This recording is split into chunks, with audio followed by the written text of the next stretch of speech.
For today, we're starting on a brand new project.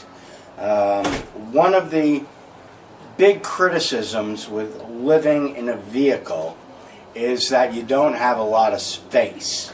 And that is very true if you're just in the vehicle by itself.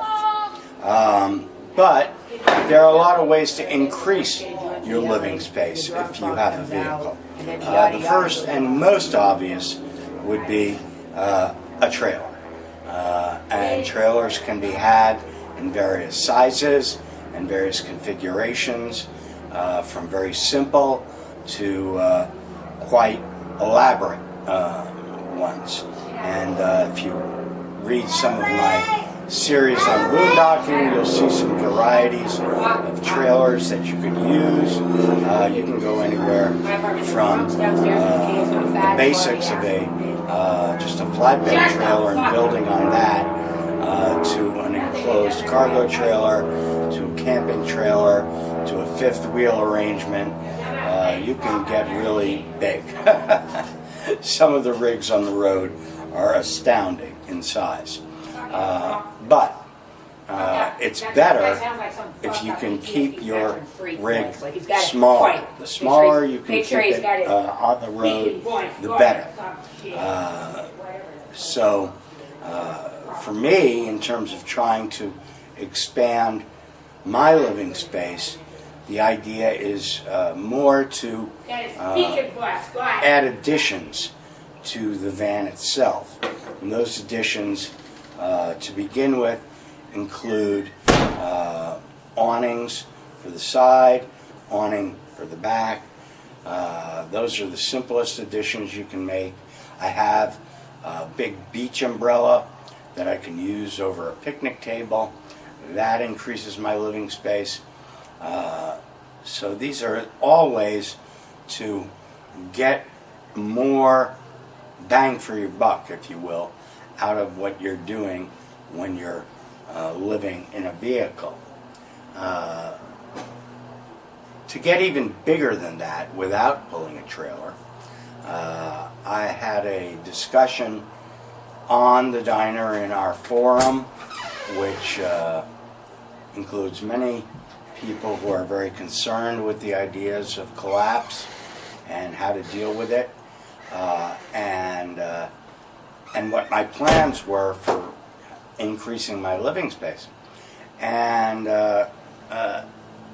one of my plans, the big plan, if you will, is to build a geodesic dome that I can carry around with me.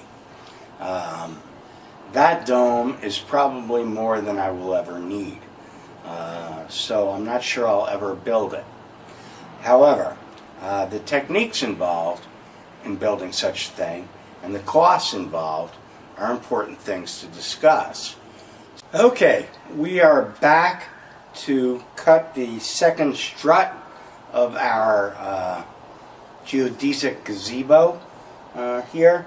And this time we're going to use a jigsaw, and hopefully it will do an easier job and more accurate job of cutting than the circular saw did. That was overkill and a bad choice. So don't use a circular saw in the future if you do one of these. I already made the measurements, and so let's see how the jig cuts the tubing.